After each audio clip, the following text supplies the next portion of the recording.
Vamos a ver la segunda parte de la clase. En la segunda parte tenemos agendado un grupo de patologías gastrointestinales, tenemos también la parte de traumatopediatría y tenemos también además el inicio de cardiopatías, la parte de cardiovascular. Dentro de la parte de gastrointestinal vamos a hablar de un grupo de patologías, algunas congénitas, otras que se van dando en el transcurso de la edad, y para este capítulo se nos ha dado la característica o los temas de atresia esofágica y de enfermedad de Hirschsprung. A ver, miren, se van a encontrar en el camino ustedes con este grupo de patologías. Este grupo de patologías son un grupo de patologías generalmente congénitas, con los términos de atresia o estenosis. Recordemos que atresia habla de malformaciones gastrodigestivas que se producen, ¿por qué? Porque una estructura anatómica en un determinado momento embriológico no se formó. Y si no se forma una estructura anatómica determinada, va a generar primero molestias, siendo la primera molestia que se genera son los vómitos. Y como son atresia, los vómitos se tienden a dar en las primeras horas de vida o primeros días de vida. Así se presentan las atresias. Las estenosis no. Las estenosis son estrechez de la vía digestiva que se va dando de manera progresiva. Las estenosis generalmente tienden a debutar final de la primera semana o sobre todo la segunda semana de vida.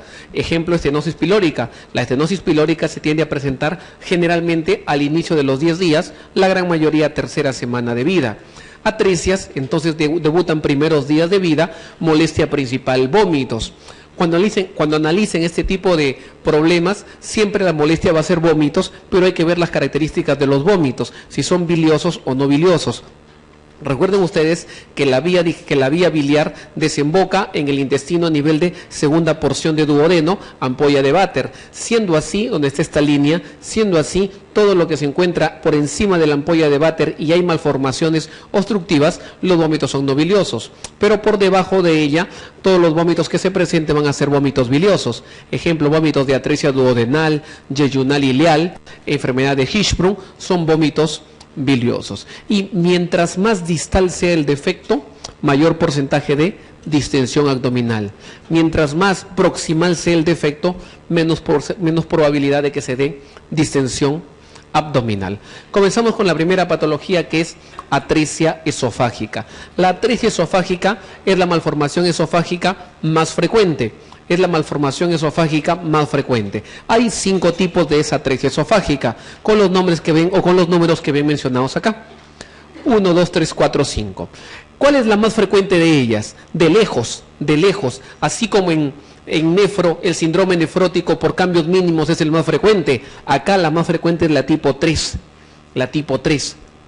La tipo 3, hay dos clasificaciones, la clasificación de Latt y la clasificación de Gross. Para Latt son números romanos, 3, para Gross son en letras que se correlacionan A con 1, B con 2, C con 3 y así sucesivamente. La más frecuente entonces es la tipo 3 o la tipo C. ¿Y qué es la tipo 3 o la tipo C? Es la siguiente. Miren, viene el paciente, lacta, ingresa la leche llega al esófago y acá ya no avanza. Atresia esofágica, proximal, con una fístula traqueoesofágica distal. ¿Cuál es la tipo 3, que es la más frecuente? Atresia esofágica proximal con fístula traqueoesofágica distal. Clínica, significa que si el paciente comienza a lactar, y como es una atresia, en las primeras horas de vida comienza a vomitar. Vómitos primeras horas de vida, primera clínica. El paciente quiere pasar su saliva, pero al pasar la saliva no avanza. Entonces, ¿qué hace? Comienza a tener cialorrea. Cialorrea al nacer, clínica para descartar este tipo de problema. El neonatólogo, al ver ese tipo de molestia, le intenta pasar una sonda nasogástrica, pero la sonda nasogástrica no avanza. Siguiente, ¿cómo está el abdomen? ¿Excavado o distendido? Miremos la característica. Ojo, aquí hay una fístula. Y el paciente al respirar entra aire, y al entrar aire por acá, llega el aire por acá y hace que el abdomen se distienda, abdomen distendido. Vómitos primeras horas de vida, cialorrea al nacer, sonda nasogástrica que no avanza, abdomen distendido en la tipo 3, que es la más frecuente, y por ende hay un estreñimiento secundario. El paciente no llega a defecar. Esa es la clínica de la tipo 3. Antecedentes importantes. El paciente tiene tendencia a la prematuridad, Y lo siguiente, ustedes saben que el feto de gluten líquido amniótico, si el feto de gluten líquido amniótico, si este paciente de gluten líquido amniótico llega hasta acá y lo regresa, ¿cómo estará la madre? ¿Con oligo o con poli? Polidrácnios, antecedente de polidrácnios. Antecedente de polidrácnios, tenemos tendencia a la prematuridad, son la clínica principal que se presenta en este tipo de pacientes. Antecedente de polidrácnios y tendencia a la prematuridad, salivación excesiva, la sonda nasogástrica no pasa, tendencia a tener dificultad respiratoria con las tomas, y la tipo 3, que es la más frecuente, distensión abdominal. Malformaciones asociadas. Al haber una malformación en una parte del cuerpo, siempre se buscan malformaciones en otras partes, y casi siempre las atresias esofágicas van asociadas a un grupo de malformaciones, siendo las más frecuentes las cardiopatías. Las cardiopatías son las malformaciones más asociadas a las atresias esofágicas. Otro punto importante a recordar: si hay un síndrome que llega a asociarse con malformaciones gastrointestinales, cualquiera de ellas, cualquiera de esta lista, si hay un síndrome que lo presenta, ese es el síndrome de Down. El síndrome de Down, 10 a 20% de ellos tienen malformaciones gastrointestinales. Por eso, cuando hay atresia y planteamos la posibilidad de cromosomopatía, descartar la probabilidad de que no sea un paciente con síndrome de Down. Un grupo pequeño, no es muy frecuente, puede tener este acrónimo, que también le llaman síndrome de Bacter o el acrónimo de Bacter. No es muy frecuente, pero por su nombre característico muchas veces se lo mencionan, porque puede generar tendencia a la equivocación. Bacter es una sumatoria de malformaciones que se suelen presentar en un solo paciente. Esas malformaciones son las siguientes: Bacter, B de anomalías vertebrales, A de anorrectales, C de cromosómicas o cardiopatías, TE de traqueoesofágica, R de renales, L de limb, que significa radio. Bacter, conjunto de malformaciones no muy frecuentes que se presentan en un solo paciente. Ahí tenemos B de vertebrales, A de anorrectales, C de cromosómicas o cardiopatías, TE de traqueoesofágica, R de renales, L de limb, que significa radio. Pueden estar presentes estas malformaciones en un solo paciente, donde una de ellas es la atresia esofágica. Diagnóstico. Para acá sí me ayuda la radiografía. La radiografía de tórax anteroposterior y lateral es muy útil, pero sobre todo con un contraste, con contraste hidrosoluble. La radiografía de tórax anteroposterior y lateral con contraste hidrosoluble se llama esofagografía. Les resalto esta porque ha sido pregunta de algún examen de residencia. Esofagografía, método diagnóstico para atresia esofágica. Tratamiento. Teniendo en cuenta que la más frecuente es la tipo 3, lo que se tiende a hacer es lo siguiente: se corta lo que viene a ser la fístula y se unen los cabos. Al unirse los cabos, uno de ellos de repente puede quedar ciertamente un poco más tenso que el otro, sobre todo el inferior puede alterarse y cambiar la posición del esfínter esofágico inferior, generando algún problema conocido como reflujo gastroesofágico. Por eso, cuando el cirujano pediatra va a operar, aparte de hacer sección y sutura de la fístula traqueoesofágica, debe valorar la posibilidad de hacer cirugía para un reflujo gastroesofágico. La complicación posquirúrgica más frecuente de una cirugía de atresia esofágica es reflujo gastroesofágica. Pregunta de examen: paciente de 1 semana de vida, que hace 3 días ha sido operado de una fístula traqueoesofágica, llega a la emergencia porque continúa vomitando. La causa más probable es, si sigue vomitando después de la cirugía, ¿qué puede estar pasando? Reflujo gastroesofágica como complicación frecuente de este tipo de cuadro. Enfermedad de Hirschsprung. La enfermedad de Hirschsprung es una alteración del intestino grueso. La enfermedad de Hirschsprung, el problema es en todo el intestino grueso, pero su zona más afectada es el recto sigma. Ojo, ¿qué pasa en la enfermedad de Hirschsprung? Ustedes saben que normalmente a nivel de la submucosa y la muscular tenemos unos plexos, el plexo submucoso de Meissner y el plexo muscular de Auerbach. Lo que está pasando a nivel de la zona afectada es que ha habido una migración inadecuada de células neurológicas, una migración inadecuada de neuroblastos, por lo tanto esa zona no funciona bien. Al no funcionar esa zona bien, el paciente no va a poder defecar. Su principal problema de este paciente es retraso en la evacuación de meconio. Recordar que la clínica, que un paciente neonato, 99% de ellos deberían defecar o eliminar meconio en las primeras 48 horas de vida. Si no lo hacen, descartar el denominado síndrome de tapón meconial, donde tiene muchas patologías, siendo una de ellas la posibilidad de enfermedad de Hirschsprung. La zona más afecta es esta, y la afectación es de la zona distal hacia la zona proximal. Puede haber afectación hasta la zona de colon transverso o incluso hasta colon ascendente. Por eso, como hay ausencia de células neurológicas, también se le llama megacolon agangliónico. Megacolon agangliónico también se le llama a este paciente. Su clínica principal, ¿cuál es de este paciente? La clínica inicial es retraso en la evacuación de meconio. Como el paciente no defeca, en el camino que hace se distiende, generando la característica del megacolon. Por eso es mal llamado megacolon congénito. Él no nace con el megacolon se da en el camino. Su principal clínica es retraso en la defecación, distensión abdominal. Se puede palpar masa fecal en el hemiabdomen izquierdo. Un grupo de estos pacientes, cuando la clínica no es muy marcada en el nacimiento y es un cuadro que es tolerable en el transcurso de la edad, estos pacientes pueden muchas veces defecar por rebosamiento y pueden comenzar a presentar por translocación bacteriana, fenómenos de infecciones asociadas al estreñimiento que tienen de fondo. Por eso ellos tienen también tendencia a presentar episodios de enterocolitis. Esa es la característica de la enfermedad de Hirschsprung, también llamada megacolon agangliónico o también mal llamada megacolon congénito. Tacto rectal vacío, y si hay un síndrome que se asocia, principalmente es el síndrome de Down.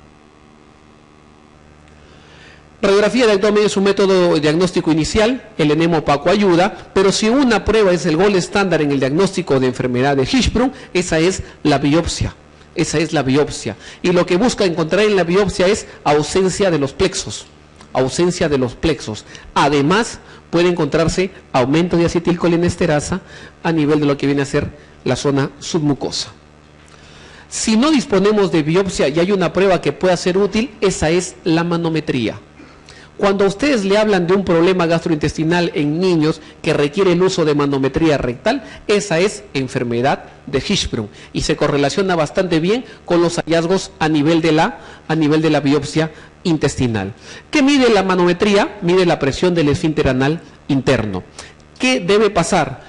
Dice, en la enfermedad de Hirschsprung no disminuye la presión o hay contracción del esfínter. ¿Qué decimos entonces? Cuando ponemos el manómetro y aumentamos la presión en el esfínter anal interno, lo normal es que haya relajación. Eso es lo normal. Pero si no hay respuesta, o peor aún, hay respuesta contradictoria, que es contracción, eso es un Hirschsprung. Lo normal es que haya relajación. Si no hay respuesta o hay contracción, estamos hablando de una enfermedad de Hirschsprung. El tratamiento de la enfermedad de Hirschsprung es la erradicación del segmento que se encuentra afectado. Antes se retiraba el segmento afectado y se hacía colostomía tipo Hartmann. Actualmente se saca el segmento afectado y se hace anastomosis terminal. Preguntas, dice, recién nacido de parto eutóxico domiciliario, con peso de 3 kilos 450 gramos y llanto inmediato al nacer. La madre sin control prenatal, no refiere patología durante la gestación. Trae a su hijo, aquí viene el paciente, trae a su hijo al segundo día de nacido, porque tiene vómitos post-lactancia, tos y cialorrea abundante. Diagnóstico más probable. Comenzamos, DIO con segundo día. Y si tiene 2 días y vomita, lo más probable es que sea una atresia, porque los vómitos, primeros días de vida va para descartar atresia. Pero además esta atresia tiene cialorrea. Si tiene cialorrea y vómitos, estamos planteando la posibilidad de una atresia. ¿De qué tipo? ¿O de qué zona? Esofágica. Esofágica. ¿Cuál es el tipo más frecuente de fístula traqueoesofágica en los recién nacidos? Es la tipo 3 o tipo C. ¿Y cómo es esa? ¿Cómo se describe? Atresia esofágica proximal con fístula traqueoesofágica distal. La que tiene tipo C es la letra E. A ver si se correlaciona atresia esofágica con fístula traqueoesofágica distal. Esa es. Un recién nacido presenta constipación pertinaz, constipación marcada clara, con clínica clara de obstrucción intestinal, sin incontinencia fecal. No se detectan heces en el tacto rectal, dato importante, ausencia de heces en tacto rectal. Al realizar una manometría no rectal, si le hacen una manometría, ¿es para descartar? Posibilidad de Hirschsprung. Al hacer una manometría no rectal, observamos que el esfínter rectal interno no se relaja, o sea, no hay respuesta. No hay respuesta. ¿Qué sospecharía con estos datos? Posibilidad de enfermedad de Hirschsprung, megacolon agangliónico o megacolon congénito. Abdomen agudo. Abdomen agudo pediátrico, tenemos el médico y el quirúrgico. El abdomen agudo médico hay muchas causas que lo explican. La neumonía basal, sobre todo en el lado derecho, es bastante frecuente en el paciente pediátrico escolar. A nivel gastrointestinal tenemos adenitis mesentérica, tenemos pancreatitis aguda, los mismos cuadros de gastroenteritis que hemos visto ayer, y también hepatitis aguda de tipo A es bastante frecuente.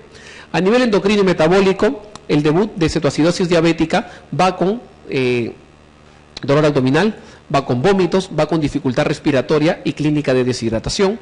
Y a nivel genitourinario, como hemos visto hace un ratito, infección urinaria va con fiebre, vómitos y dolor abdominal. Adenitis mesentérica. El resumen de esta diapositiva es lo siguiente. La adenitis mesentérica es uno de los principales diagnósticos diferenciales de apendicitis aguda. El dolor del paciente es en cuadrante inferior derecho o mucho más claro puede ser a nivel de fosa ilíaca derecha. ¿Por qué se produce la adenitis mesentérica? La adenitis mesentérica es el resumen más o menos así. Paciente con una infección que puede ser respiratoria o gastrointestinal, que en el contexto de la misma infección o después de la infección el paciente tiene dolor a nivel de cuadrante inferior derecho o fosa ilíaca derecha. Ese es adenitis mesentérica. Se confunde bastante con apendicitis aguda. Muchos agentes, infecciones virales o bacterianas lo pueden llegar a generar. El más descrito en frecuencia ha sido la Yersinia enterocolítica, pero hay muchos agentes que lo pueden generar. La clínica, ya dijimos, dolor difuso en cuadrante inferior derecho con aumento de los ganglios mesentéricos. Hay náuseas sin vómitos y hay hiporexia, anorexia. El examen físico puede simular una apendicitis, ecografía abdominal. La ecografía abdominal es una prueba muy realizada en pacientes con abdomen agudo pediátrico, no necesariamente para diagnosticar apendicitis, sino también para descartar otras causas que lo expliquen, siendo una de ellas adenitis mesentérica, donde se encuentran linfadenopatías en toda la zona abdominal. El tratamiento es el tratamiento de la causa que lo genera, el tratamiento de la infección que lo está generando, simplemente observación, aquí dice cirugía. La diferenciación del cuadro médico con quirúrgico a veces es bastante difícil y muchas veces los cirujanos, considerando las características del paciente por el dolor persistente o de severidad marcada, deciden entrar a sala de operaciones para valorar si es que no están ante un cuadro de abdomen agudo quirúrgico probable apendicitis. Muchas veces se trata simplemente de una adenitis mesentérica que está generando dolor severo. Pancreatitis. La pancreatitis es un cuadro que lo más resaltante en pediatría es la etiología.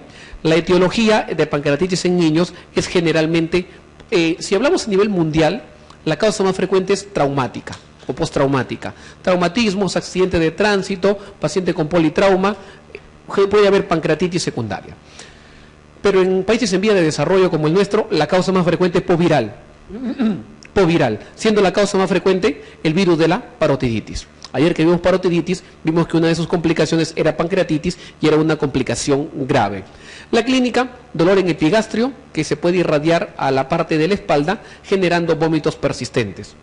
Laboratorio, amilasa y lipasa pueden ser útiles, amilasa es la más específica. Pruebas de imagen, mínimo una ecografía. Si se puede, un TAC con contraste es bastante útil. El tratamiento es manejo de dolor, reposo gástrico, sonda nasogástrica, hidratación y antibióticos de ser necesario. Apendicitis aguda. La apendicitis aguda es una emergencia, pero el diagnóstico en niños es bastante difícil.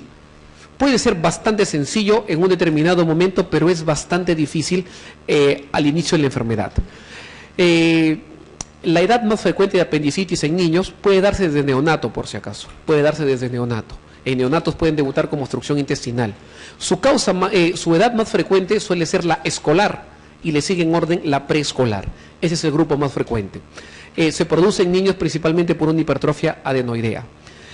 La clínica principal es dolor abdominal, y dolor abdominal en fosa ilíaca derecha. En niños es bien difícil hablar de la probable dolor que ha migrado de epigastro y que se ha ido a fosa ilíaca derecha.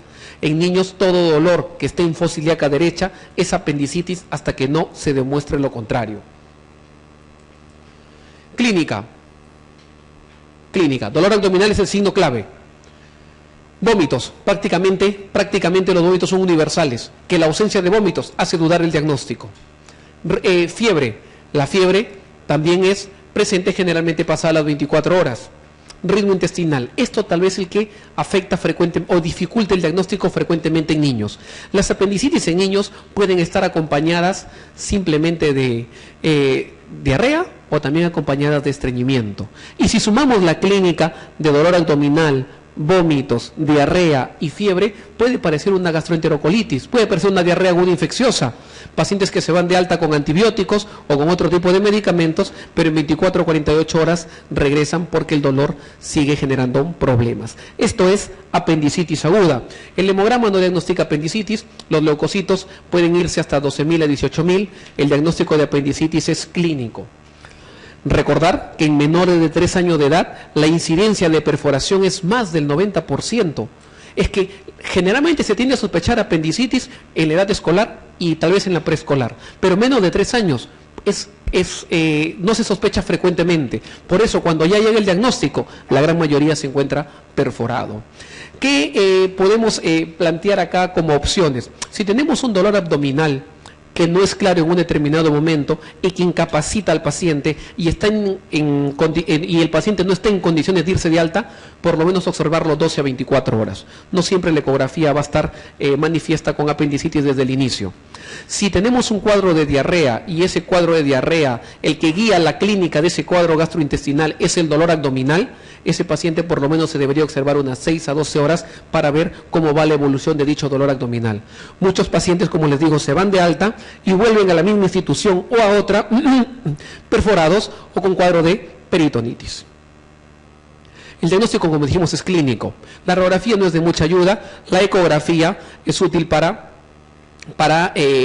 más que todo diagnosticar apendicitis y descartar otros cuadros que lo puedan explicar. Dicho dolor. Tratamiento. Hidratación. Cuando ya viene el paciente lo hidratamos. Lo que es analgesia y antibióticos es cuando ya está hecho el diagnóstico. Y el tratamiento de elección es cirugía, apendicectomía. Escolar con antecedente de resfriado común, con dolor en el abdomen inferior a predominio de fosa ilíaca derecha y 48 horas de evolución. Tiene fiebre de 39,8 y tiene malestar general. Al examen físico, garganta congestiva, con McBurney positivo y con signo de rebote positivo. Al examen de laboratorio hay leucocitosis con linfocitosis relativa, sin desviación a la izquierda. ¿Cuál es el diagnóstico más probable? Dolor en fosa ilíaca derecha, ¿cierto? Es en fosa ilíaca derecha. ¿Qué es? ¿Apendicitis o adenitis mesentérica? Adenitis mesentérica. Cuadro respiratorio, ese explica el hemograma respectivo y tenemos un dolor en esa zona. Dolor abdominal explicado por un cuadro de infección respiratoria y o gastrointestinal, descartar la posibilidad de adenitis mesentérica. ¿Cuál es la causa más conocida de pancreatitis aguda en niños? Pancreatitis aguda en niños generalmente es poviral, ¿de acuerdo? Parotiditis. ¿Cuál es lo más importante para el diagnóstico de apendicitis aguda en niños? Lo más importante es el examen físico. Lo más importante es el examen físico. Pasamos a otro cuadro que es bastante difícil también el diagnóstico, pero una forma de tratar de no equivocarse en los dolores abdominales en el paciente pediátrico es tratar de enfocarlo todo como posibilidad de quirúrgico hasta que no se demuestre lo contrario. Y dentro de esas dos, las opciones más frecuentes son o apendicitis o invaginación intestinal. Invaginación intestinal. Invaginación intestinal, vamos con epidemiología. Es la causa más frecuente de obstrucción intestinal entre los 3 meses y 6 años de edad. Causa más frecuente de obstrucción intestinal entre los 3 meses y 6 años de edad. Esta invaginación intestinal también recibe el nombre de intususcepción. invaginación intestinal o intususcepción. La invaginación intestinal o intususcepción se puede dar, como les dije, entre 3 meses a 6 años de edad. Pero hay un dato importante epidemiológico, bastante importante, que es el siguiente, que cerca del 80% de pacientes tienen menos de 2 años. El 80% tiene menos de 2 años de edad. Invaginación significa que un segmento intestinal se tiende a meter dentro de otro, y al meterse dentro de otro compromete también su circulación. Ese es el gran problema que se da en la invaginación intestinal. Los segmentos que más se tienden a generar ese tipo de problema es el segmento ileocólico, ilion distal, colon proximal. El segmento ileocólico es el que más se tiende a presentar invaginación. Segmento más afectado, ileocólico. El cuadro de invaginación intestinal, otro dato para entender cómo se presenta, es que el paciente no es que se invagina y se obstruye de manera inmediata. El cuadro es progresivo en el transcurso de las horas.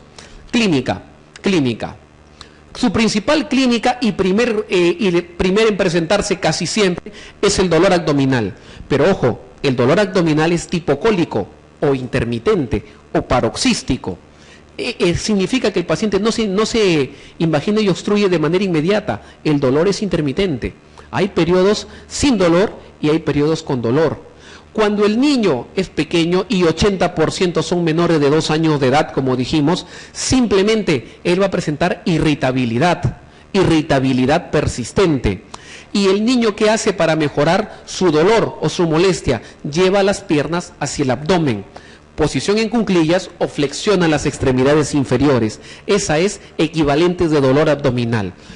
Dolor abdominal cólico paroxístico o sus equivalentes, que son crisis de llanto intermitente al inicio y encogimiento de miembros inferiores. Esos son equivalentes de dolor. Este dolor inicia de manera brusca. Dolor que inicia de manera brusca, que luego es paroxístico y que a medida que pasan las horas se hace más persistente en el tiempo. Al igual que apendicitis, los vómitos pueden ser un síntoma inicial en 30% de los casos, pero son universales su presentación. Son universal su presentación de los vómitos. Tercera clínica, en relación a la eliminación de las heces. Al inicio, en las primeras 6 horas, cuando todavía no está afectada la circulación, el paciente puede defecar de manera normal. A medida que pasan las horas, sobre todo pasadas las 6 horas, puede haber compromiso de la vascularidad y el paciente puede eliminar heces sanguinolentas, heces en jalea de Grosella. Heces en jalea de Grosella, descartar invaginación. Ayer que veíamos disentería, recuerden que les dije, cuando tengan el pañal de un niño con disentería, véanlo. Si es un charco de sangre, lo que debo descartar es invaginación intestinal, heces en jalea de Grosella. Y a medida que va avanzando el tiempo, el paciente ya se obstruye completamente, no elimina flatos y ya no defeca. Esa es la evolución de cómo se va invaginando el paciente. Al inicio, entre crisis y crisis, está normal, pero a medida que el dolor va aumentando y el paciente se va comprometiendo, se pone pálido, se pone débil, irritable y letárgico en el periodo intercrítico. Si no se llega a diagnosticar a tiempo, puede generar shock y puede generar muerte. Esa es la característica de invaginación intestinal. Al examen físico, como es un cuadro de obstrucción intestinal, a la inspección vamos a encontrar distensión. A la auscultación, dependiendo de la evolución, los ruidos pueden estar con timbre metálico o pueden ya estar ausentes. A la palpación va a haber dolor y un punto importante en la palpación es que el segmento más afectado es el ileocólico, o sea, estamos hablando de cuadrante inferior derecho. Eso hace que al invaginarse se forme una masa palpable verticalizada que se encuentra en fosa ilíaca derecha o que puede llegar hasta hipocondrio derecho. Masa abdominal palpable es la cuarta clínica importante a recordar. Eso es invaginación intestinal, clínica de dolor, vómitos, heces en jalea de Grosella, acompañado de masa abdominal palpable. Diagnóstico. El diagnóstico va para el diagnóstico clínico, pero si una prueba hay que hacerle es ecografía abdominal. La ecografía abdominal encuentra un signo, ese signo se llama signo de la dona, signo de la dona, signo del pseudo riñón, signo de la dona, signo de Diana o signo del pseudo riñón, signo de la lesión en Diana, en dona o del pseudo riñón. Eso se encuentra en la ecografía abdominal. El tratamiento. El tratamiento va a depender de cuán precoz fue el diagnóstico. Si el diagnóstico es más tardío, el tratamiento es quirúrgico. Si el diagnóstico es precoz, que es poco en nuestro país, el tratamiento pasa a ser conservador con medio de enemas que se utilizan como enema de bario o enema salino para, entre comillas, desinvaginar al paciente. Si no, el tratamiento es quirúrgico. Con respecto al tratamiento quirúrgico, lo que se hace actualmente o lo que cirujanos pediatras buscan hacer actualmente es tratar de no cortar el segmento afectado salvo que esté necrótico. Porque si vemos que el segmento más afectado es el ileocólico, significaría que si sacamos el segmento afectado, dejamos al paciente sin válvula ileocecal de por vida, motivo por el cual el paciente puede hacer un síndrome de intestino corto, motivo por el cual se trata de conservar los segmentos que se encuentran afectados, valorando la vitalidad de dichos segmentos. Si no hay otra opción, van a tener que retirarse, pero de ser posible, se desinvagina la zona afectada y se observa, se cierra, y en 24 o 48 horas se ve cómo va la clínica. De haber recidiva, no va a haber otra que entrar y resecar el segmento que se encuentra afectado. A la pregunta de la madre, ¿por qué mi hijo presenta esto? Primero, no hay causa que se explique. 85% a 95% son idiopáticas. No hay causa que expliquen el por qué se presenta. En el restante, que es un promedio entre 5 a 15%, hay muchas causas que lo pueden explicar. Se ha asociado a infecciones gastrointestinales, sobre todo por adenovirus. Se ha asociado a púrpura de Heno-Schollen, el linfoma no Hodgkin, sobre todo cuando hemos dicho que el rango de edad es entre 3 meses a 6 años. Cuando una invaginación intestinal debuta tardíamente, porque el 80% hemos dicho que son menores de 2 años, cuando debuta alrededor de los 4 a 5 años, puede ser debut de un linfoma no Hodgkin. Y además, como conversamos ayer, la vacuna para rotavirus se ha asociado a su presentación, sobre todo la primera vacuna. La primera vacuna, que se llamaba Rotashil, fue asociada a invaginación intestinal. Esta salió del mercado. Las que tenemos ahora no tienen mucho esa asociación, pero cuando se ponen pasado a la edad límite, pueden llegar a generar invaginación o invita a descartar dicha probabilidad. Divertículo de Meckel. El divertículo de Meckel es la malformación gastrointestinal congénita más frecuente. Malformación gastrointestinal congénita más frecuente. A ver, tenemos un niño que tiene anemia. Este niño que tiene anemia se le hacen estudios y si es una anemia aparentemente ferropénica. Se hace el estudio y se comienza a buscar la causa del problema y se encuentra que tiene T-Venom en heces positivo, 3 cruces. Y ya comienza a debutar con sangrado que es visto a simple vista. Cuando tenemos esto, tenemos sangrado, tenemos una hemorragia digestiva baja, planteamos la posibilidad de divertículo de Meckel. El divertículo de Meckel, su clínica principal es hemorragia rectal, pero sin dolor. Hemorragia rectal indolora. Hemorragia rectal indolora es su principal clínica. A este paciente, como tiene hemorragia, se le hace una endoscopía alta, se le hace una endoscopía baja y no se le encuentra causa. Entonces se plantea probable divertículo de Meckel. Para diagnosticar el divertículo de Meckel, la prueba que se hace es gammagrafía con tecnesio 99. Gammagrafía con tecnesio 99 es la principal prueba que se utiliza para el diagnóstico de divertículo de Meckel. El divertículo de Meckel, su principal clínica en niños es hemorragia rectal indolora, sobre todo en niños. ¿Y en quiénes? ¿Dónde entran a la cirugía el divertículo de Meckel y dónde se encuentra el divertículo de Meckel? Duodeno y ayuno ilion. Se encuentra en el ilion distal, 50 a 75 centímetros de la válvula ileocecal. Encuentran el divertículo de Meckel y se corta el divertículo de Meckel. El divertículo de Meckel se manda anatomía patológica y a la semana que va al control del paciente salen los resultados. Anatomía patológica, tejido compatible con estómago o tejido compatible con páncreas. Recordar que el divertículo de Meckel tiene mucosa heterotópica. Significa que tiene la mucosa de otro tejido en donde se encuentra dicho elemento. Eso significa divertículo de Meckel. Les recordaba esto, que en la primera década de la vida se suele encontrar la clínica, 2/3 en menores de 2 años. Y en menores de 2 años, su clínica principal es hemorragia rectal indolora. 2/3 en menores de 2 años. Cuando el niño es más grande, sobre todo en la edad preescolar, puede haber obstrucción intestinal por el divertículo de Meckel. Y cuando está en la etapa de adolescencia, muchos pacientes vienen con dolor en fosa ilíaca derecha, entran a sala de operaciones, van a operar una apendicitis, pero lo que encuentran es un Meckel inflamado.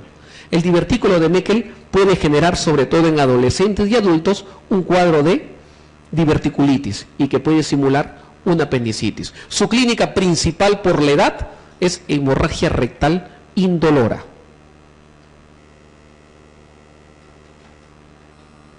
Preguntas de dolor abdominal. Lactante de 8 meses de edad, bien nutrido, que despierta bruscamente con dolor abdominal, acompañado de vómitos. Al examen, abdomen distendido, con ruidos hidroaéreos de timbre metálico.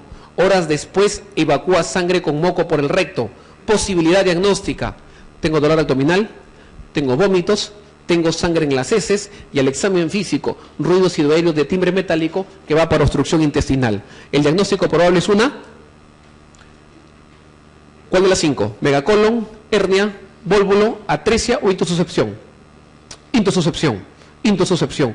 Característica importante de esta intususcepción es dolor abdominal de inicio brusco, y epidemiológicamente se ha demostrado que se presenta más, no tiene que ver con el nivel socioeconómico del paciente. Incluso se ha demostrado que clase media alta tiene más probabilidad de presentar invaginación. Por eso acá les recuerdan que la desnutrición no tiene que ver con este factor. Paciente bien nutrido y que bruscamente va con este tipo de cuadro. Lactante de 10 meses con dolor abdominal agudo, tipo cólico, con espasmos y periodos sin dolor. Significa que es un dolor que aparece y luego desaparece. Llanto intermitente. Hematoquesia, esa es jalea de grosella. Y con piernas encogidas. Tenemos el diagnóstico probable con todos esos datos de una invaginación. Lactante de 11 meses de edad, presenta dolor agudo en la región periumbilical y abdomen inferior. Está letargado, con posición de defensa, con rodillas flexionadas. Esa es jalea de grosella. ¿Cuál es el diagnóstico probable? Invaginación. Invaginación es un tema bastante preguntado en este tipo de exámenes por la importancia de ser la causa más frecuente de obstrucción intestinal entre los 3 meses y 6 años de edad. Todas las siguientes afirmaciones sobre divertículo de Meckel son ciertas. Todas son ciertas excepto: Meckel puede producir obstrucción mecánica en niños y adolescentes. La principal clínica de Meckel es hemorragia rectal indolora, sobre todo en menores de 2 años de edad. En preescolares y en escolares puede generar obstrucción intestinal. La A es verdadera. ¿Es la anomalía congénita más frecuente del intestino delgado? Anomalía gastrointestinal congénita más frecuente derivado del conducto ónfalo-mesentérico. Verdadera la letra B. En adultos jóvenes puede parecer una apendicitis aguda. En adultos jóvenes, Meckel puede generar una diverticulitis y por la zona anatómica se puede confundir con apendicitis. Verdadera la C. ¿Meckel suele aparecer en el yeyuno? No, Meckel se encuentra en el ilion, 50-75 centímetros de la válvula ileocecal. Diagnóstico para Meckel: gamografía con tecnesio. Vamos a traumatología pediátrica.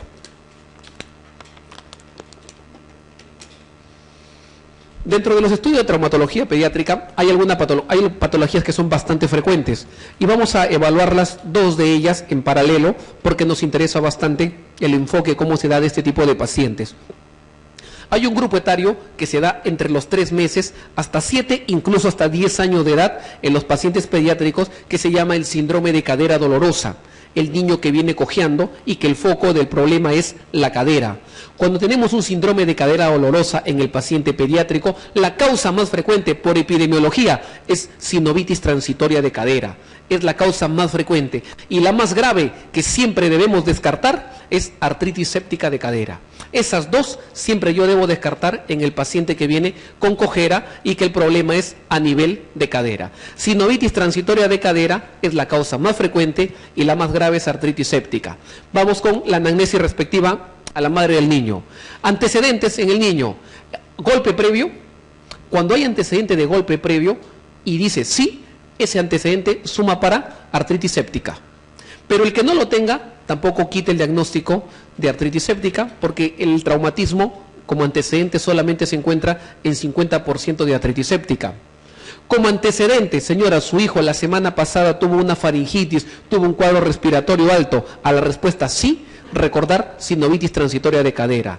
La sinovitis transitoria de cadera es una forma de artritis reactiva secundaria a cuadros respiratorios en pacientes pediátricos. Antecedente de cuadro catarral, semana previa, eso va para, o incluso en paralelo, eso va para el cuadro de sinovitis transitoria de cadera. Al examen físico, a los dos les duele. Al examen físico, el paciente con sinovitis puede tener un poco de fiebre, pero el paciente con artritis séptica tiene fiebre bastante elevada, tiene fiebre que va de 38, 39, 40, con tiempos cortos entre episodio y episodio. El paciente con sinovitis transitoria de cadera luce bien, el paciente con artritis séptica luce tóxico. Si todavía existen dudas en el diagnóstico, ya tanto por los antecedentes y por el examen físico, aquí en esta patología se importan los reactantes de fase aguda, y los reactantes de fase aguda que se toman son hemograma, PCR y BSG. Hemograma, PCR y BSG.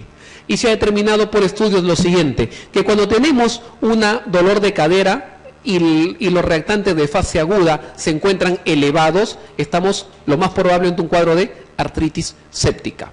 Los reactantes de fase aguda elevados como hemograma, PCR, BCG, acompañado de una articulación afectada, suma para artritis séptica. En el caso de la sinovitis aguda transitoria, los reactantes de fase aguda son normales o tal vez ligeramente elevados. Sinovitis transitoria de cadera. Continuemos con el comparativo.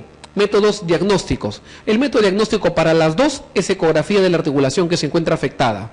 En el caso de la sinovitis transitoria de cadera, se va a encontrar un discreto aumento de líquido en la zona de la cadera. En el caso de la artritis séptica, se puede encontrar el líquido, además de que se puede encontrar ya afectación a nivel de hueso. La radiografía en ambas no es muy útil. Para el diagnóstico.